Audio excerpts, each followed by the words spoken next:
had partnered with the Hawaiʻi Language Roadmap Initiative to present to you this afternoon program.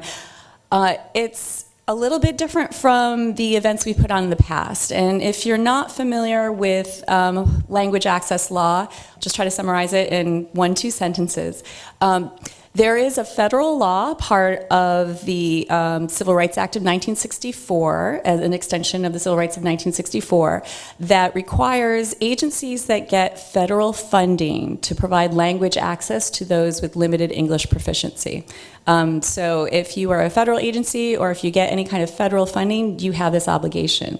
What the state of Hawaii did in the year 2006 is they took this law and they thought, good idea. We need to do this in the state. We have so many different languages and many with limited English proficiencies in the state. So let's try to do this on a state level. So we are the only state actually that has a law like this. And with the passage of our law, the Office of Language Access was created. We have our first executive director, part of the office, Serafin Colmenares, if you can raise your hand and say hello. Yep, he was our inaugural executive director. And the purpose of the office is to provide some oversight coordination to agencies, state agencies and agencies that receive state funding, and helping to provide language access through interpreters and translators. And most people in this audience understand that interpreters refer to oral services and translation refers to written. And so typically when we give trainings or conferences, we're talking about compliance with the law.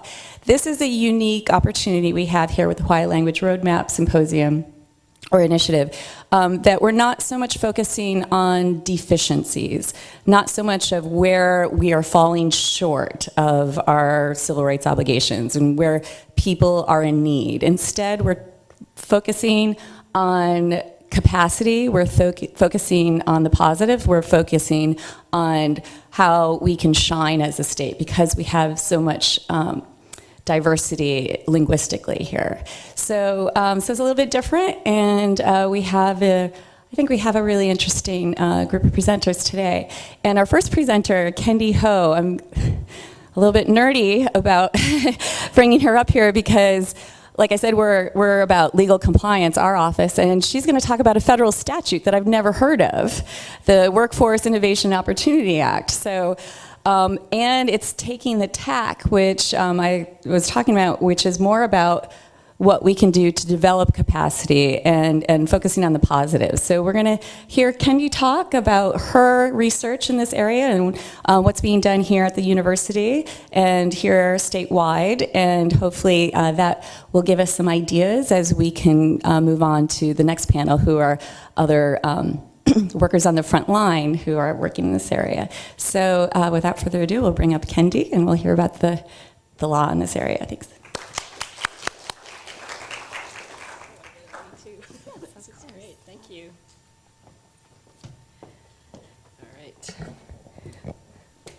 Right, so thanks to everyone for coming. And basically my aim for presenting is to give you a clear context for the iCAN program. And you're probably wondering what that is. It stands for the Individualized Career Achievement Network. And I'll talk to you about how this program developed and how the context of the federal legislation kind of was a driving force for this development, and how, as a language arts teacher and an ESL teacher, I kind of adapted it for language support and language development. So this is just kind of an overview of how that happened with the work of the community colleges, federal legislation. Although that the program has closed at McKinley Community School for Adults, it has continued at another school, and how those components are actually in the K-12 system. So what I want to start off with is what we're all concerned about is with language learners. So you're going to watch a brief clip of 2 students talking. The first one is a language learner, and the second one is an adult basic education student, ABE student. So in adult education, that's kind of how we talk about our students as ELL, English language learner, or multilingual learner, or adult basic education student. In the iCAN program, we had a lot of referrals from vocational rehab. So I'll just play the clip here. I'm Kushai, Micronesia, and I'm a wife, mother, and a grandma. So I recently came out of jail in February, and ever since then I've just been on a straight path, just trying to change my life. So you can imagine having these two different types of students in the class. Language learner, mom, want to get back into the workforce.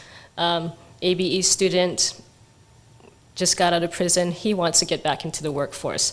So in the iCAN program, we're trying to focus on the student goals, whether that's getting back into the workforce or getting back into the workforce through an academic career pathway.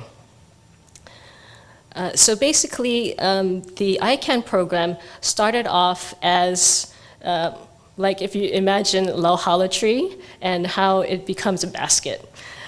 So the iCAN program is a result of 10 community colleges coming together and saying that we need this pathway.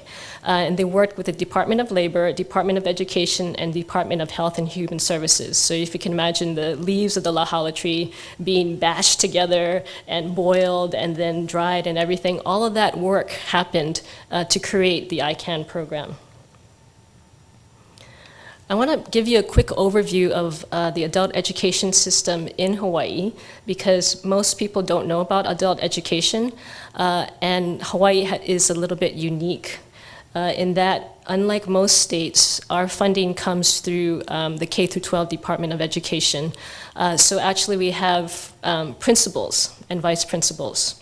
Whereas the Perkins money comes through the community colleges. So because of the budget limitations that we had, we only have 2 principals, and so there's only 2 schools, the McKinley Community School for Adults and Waipahu Community School for Adults, but we have many campuses. McKinley Community School for Adults has a campus on Farrington, Moanalua, and also on Maui and Kauai. The Waipahu Community School for Adults is in Wahiawa, as well as Windward, Waianae, Kapolei, and also on the Big Island, Kona, and Hilo. So that's a lot of work for a principal to do. I just want to basically go over the different characteristics of the schools, because it does affect the programs that are run, especially for the iCAN program. As you can see from the chart, McKinley focuses more on ESL classes, while the Waipahu Community School for Adults is focused more on adult basic education or adult secondary education. This is basically students who need to upgrade their basic skills, so maybe they didn't graduate from high school, or they need to get a promotion and they need that diploma. This is kind of a breakdown of the ethnicities that we serve. If you can see from McKinley Community School for Adults, we serve mostly Asian students, whereas Waipahu Community School for Adults, it's mostly Native Hawaiian or other Polynesian students.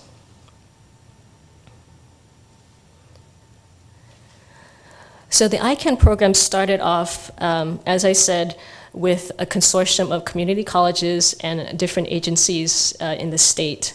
And it was funded by the Trade Adjustment Act Community College Career Training Grant, which here everyone talks about the C3T grant. And the focus of this grant was for ABE students, not language learners. Again, upgrading their basic skills, creating a pathway for them, so if they wanted to get a promotion, they could be trained for more skills, or they could go back to school and then get a better job. One of the focus was to give them a plan to achieve their goals, whatever their goal was. Another component of this program was to give the students certificates, but stackable credentials. For example, you can go to KCC and get a certificate in phlebotomy. Maybe that's a 4 to 5 week course. If you like working in the medical field, you can go back to KCC and get another certificate for a health technician, or maybe you want to get an associate's degree for medical assisting. So the program was quite successful under the community colleges, 200 students and an 80% completion rate. So this is what the iCAN program looked like, and to better serve the community or the population, the community colleges decided to run the program at McKinley Community School for Adults, and they did this for 3 semesters. Basically, they ran classes in the morning, in the evening, and the afternoon, 3 hours from Monday through Thursday, 140 hours per semester, so it's quite robust, 15 to 18 students in the class. The unique part of it was that they had 2 instructors in the classroom, a language arts and a math instructor. And they also had a coach in the class as well. And the coach was there to help the students self-regulate so that they could persist in the class. So if you can imagine returning to school after so many years and working, or not having the skills to do what you want to do, they really needed this coach for self-regulation. Basically, the coach is different from the counselor in that the coach was really trying to help the students see what are they going to do for their next step. The course content basically was in upgrading their basic skills, and this was done through academic and career explorations. We brought in financial aid people, we brought in different heads of the departments that the students could go to. So, for example, they would talk to people from the health sciences department. Students also worked on the soft skills, and this was done in teamwork with team presentations. And they also worked towards work readiness, again, focusing on the soft skills with job interviews. At the end of the class, everything was kind of pulled together where the students presented their plan and how they're going to, they presented their goals and how they're going to achieve it with their plan, focusing on SMART goals. This was in the graduation where they invited their friends, families, and other people. So the driving force for the community colleges to hand over this iCAN program to the McKinley Community Schools for Adults and Waipahu Community School for Adults was the reauthorization of the Work Investment Act, the WIA. So in 2014, the reauthorization became the Work Innovation Opportunities Act. And this was important because this mandated that all states had to create a plan for how were they going to create career pathways. So everything that we talked about this morning, connecting students with employers, adult education has already started that, which I think is exciting because, you know, adult educators are on the bottom of the, of the ladder of education. WIOA also integrates the, funding for the states, and this is why they have to create a state plan. Department of Education, Department of Health and Human Services, and Department of Labor all needed to work together so that they could use the finances from the federal government for the career pathways. Also, the WIOA mandated one-stop services. So students often have problems navigating, okay, now I injured myself, I need to get another job. How do I do that? I have to go to class. Well, how do I do that? And then, you know, how do I get financial aid? And they have to go to these different agencies. So WIOA is saying, make this easy for the students and put it all together in one place. And the iCAN program actually did that. Also in WIOA, English language learners could take classes in literacy, citizenship, but a lot of their language learning had to be connected with workforce training. So because WIOA now kind of mandated that adult education connect to workforce training, the community colleges decided to give this class to the community schools. And I became the language arts teacher as well as the coordinator. And so I transitioned to take over this program by observing a class, talking with the teachers, talking with the students, and just basically learning everything that they did.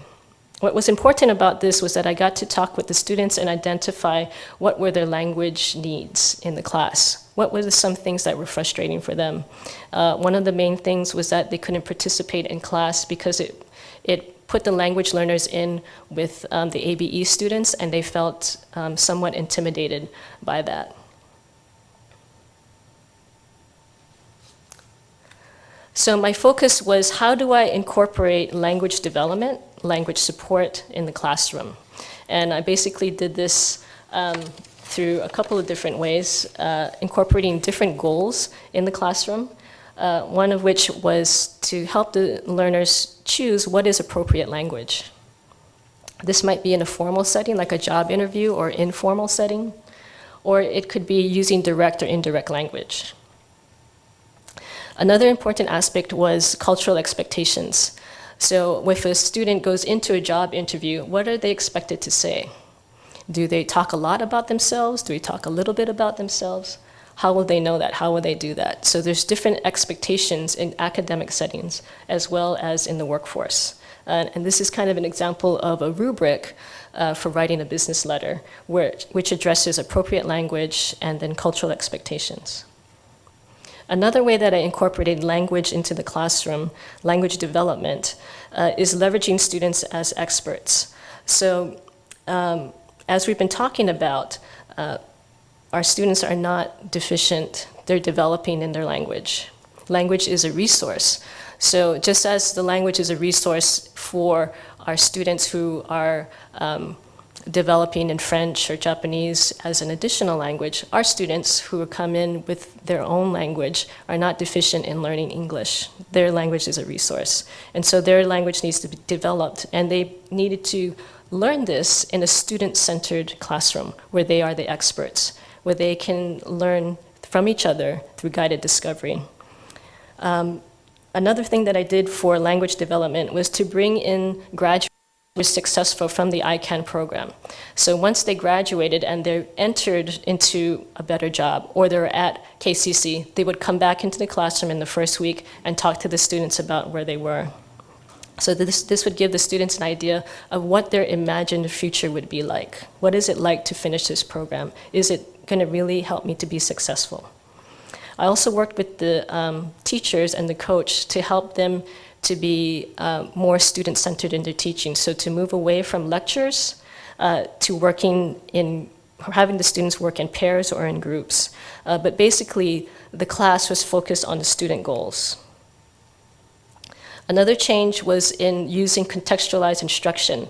So rather than having the focus only on the content, I also looked at how to develop students' language skills. So they weren't just reading an article about the growth mindset, but they were practicing reading for main idea, reading for detail, learning vocabulary. They also weren't just listening to a video about making SMART goals. They were also developing their listening skills and note-taking skills. And finally, once I've set these different goals for the class, I also incorporated them into language assessments. So this started from the beginning of the class with the needs assessments, where the students themselves identified what do they need to work on. And then they would assess themselves with the rubrics that we created, as well as to assess each other. So that might be on the different soft skills. So if they were working in a team to make a presentation, they would not only assess themselves, but their team members as well. How did your team member do in helping you make that presentation? And finally, one of the most important aspects was in having employers watch the videos of students in their mock job interview and then commenting, would you hire this person, why or why not? So a lot of the employers' feedback was kind of like, this is the real thing, and it was very encouraging for the students. Another assessment that I incorporated was group assessments. So as I said, students needed help with self-regulation, and the course was very challenging. So one group assessment was having circle time at the last day of every week, where it was a safe space, and students could really vocalize what they were struggling with. And another aspect to help the students participate in class was to use Google Classroom. So I would post different questions about how are you going to work at your optimum, or what are you most successful at, or what are your hopes, what are your dreams? And students would then answer that in the Google Classroom. And as language learners, that's helpful because they can more fully participate in answering those questions and in discussion. So in the same way that the community colleges had a graduation and they invite all their friends and families, I also invited the administrators and caseworkers, so other stakeholders that would help the students progress in their pathway. So for example, we had a student that wanted to take a course at the community college, but he didn't have the funding for it. So we had a representative from WorkLinks already there in the classroom and could say, okay, you can talk to this person and they'll help you with the financing. So although the iCAN program is not running at the McKinley Community School for Adults, the administration felt that this program wasn't sustainable. They do have 2 transition counselors that meet with students one-on-one, and they develop a plan for the students to reach their goals. Waipahu Community School for Adults, on the other hand, has adopted the program where they have hired a coordinator and they have an iCAN program in all of their campuses, including the Big Island. Although their program isn't as robust as McKinley's, they needed to adapt it to their population, which I've showed you before is a little bit different from McKinley's. And after talking to Bernadette Howard, who's actually here, I also learned that a lot of the components of iCAN are in the K-12 system. So there is a CTE instructor in every school that runs a class and helps the students decide what's going to be their career pathway. So I wanted to talk about the iCAN program that's existing now at the Waipahu Community School for Adults. As I said, it's on all campuses now. And because of their population is a little bit different, most of the students want to get their high school diploma. And so at the Community School for Adults, there's 2 different ways to do that. One is through the CB program, which is more competency-based, more work experience-based. And a lot of the students at Waipahu are going through this program. So what they did was they used the iCAN program as the second phase for the CB program. So students could do all the learning that they needed for their diploma. But the second part was then, okay, now what are you going to do to reach your goals? They also have students who are already working but need to upgrade their skills. And so they have 2 sort of different pathways at Waipahu Community School for Adults. So thank you very much for listening about how the iCAN program developed and how language support, language assessment, and language development are kind of woven in together. And I hope the context was very clear for you so that you can incorporate those ideas of language as a resource and language development in your programs. If you need more information, you can contact the principal at McKinley Community School for Adults, the vice principal at Waipahu Community Schools, the different campuses, as well as Sally Pastana at Kapi'olani Community College, who pretty much ran the grant, Bernadette Howard, who is the Hawaii CTE director, or Jarrett Yip, who's the community college representative. So I guess we're open for questions.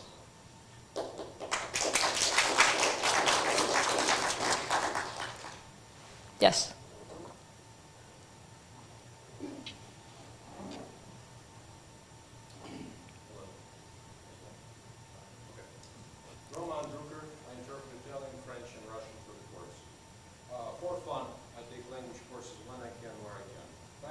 Late 1990s and in the early 2000s, the program was free, and then it was free. It was possible to take classes for free. Okay. So at that time, I took Japanese one.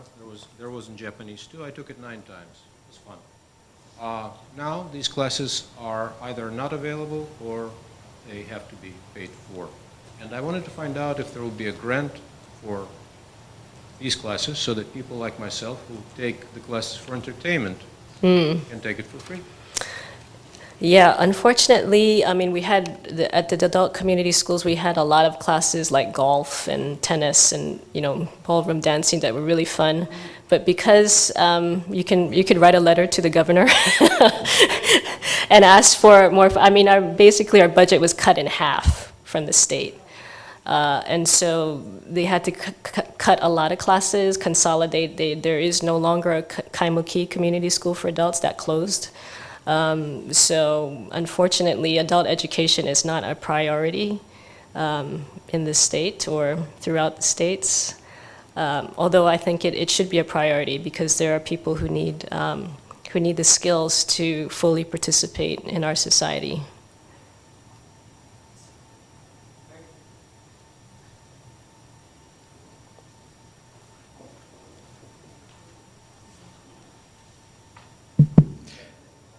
Kendi, thank you for a very interesting presentation. Can you comment on whether there's any possibility in this kind of environment to pay attention to the students' first languages, if they're not English, in terms of the maintenance and development of those languages as a resource for future employment and for the state? Yeah, that comes in, so when the students do the career exploration, they do look for, we do encourage students to look for work that does use their language as a resource. So we had one student who is a very, she worked in China as coordinating conferences at a hotel. And it didn't make sense for her to start at the bottom because she had high administrative skills. So we encouraged her to look at hotels that had high Chinese conferences coming in, and also to look at partnering hotels with her hotel in China so that she could leverage her language skills. Did you want to? Yeah, well, I'm not surprised to sort of like hear an answer which is a little bit closer to no, because funding is so terribly short. But what I'm hoping for maybe in the future is a recognition that these are multilingual learners who have languages that should be maintained and developed. And in what the answer you gave me was, well, we told this person, you know, your Chinese will be useful and indeed follow a career path in this particular direction. But as yet, it's not like these guys need English, but they could also develop their Chinese, Ilocano, or whatever. We can't maintain that. We don't have any resources or a disposition to maintain and see those languages as resources that could be developed within the ABE environment. I'm not really surprised you're making that kind of a face, but in a way what I'm trying to say is in the longer term we should see these people as multilingual learners who have resources, and those also can be or should be developed. Yeah, I agree that I think because I'm thinking of adults, so I can see in K through 12 that they need to improve their academic language in both languages. For adults, I think, yeah, for ABE, ASE, that could be developed, but I mean, everybody works on a paperclip. I don't know how you would do it, but I can see. I think we value the languages and the culture of all the students, but we don't directly develop students who are Korean, or because they are adults, and they can get those resources outside of it. So it's more finding out what their goals are, and then how can we connect them to those goals.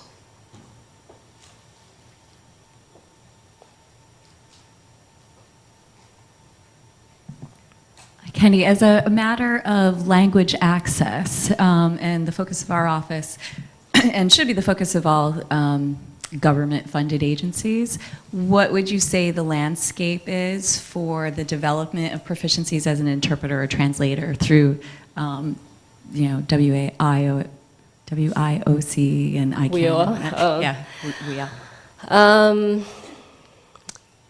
WIOA. I did have students who were interested in for interpreting, but I think the level of English was a little bit too high. I think one of my students had actually sat in on a class and it was too much for her.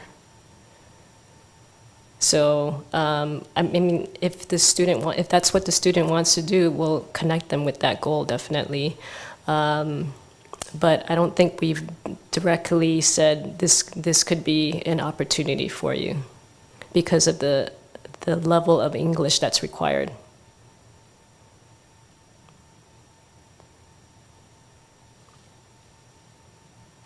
more then.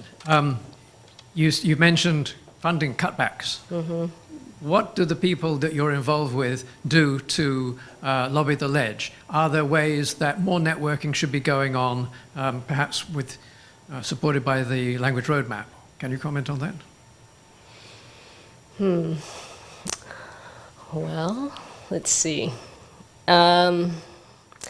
Actually, adult education made a jump in that we used to be under the governor's discretionary budget.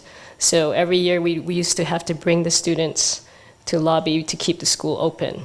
So at least now we don't have to do that. So that's good. But because our budget was cut in half, you know, I don't think they're going to give that money back. Maybe they should be lobbying again.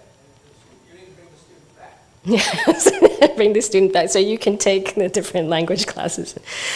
Yeah, maybe Roadmap could help with adult education, but I would think, you know, with the changes going along with K through 12, you know, their budget isn't the greatest thing too. So like I said, adult education is not a priority for Hawaii Department of Education, and I'm not sure how to make that a priority.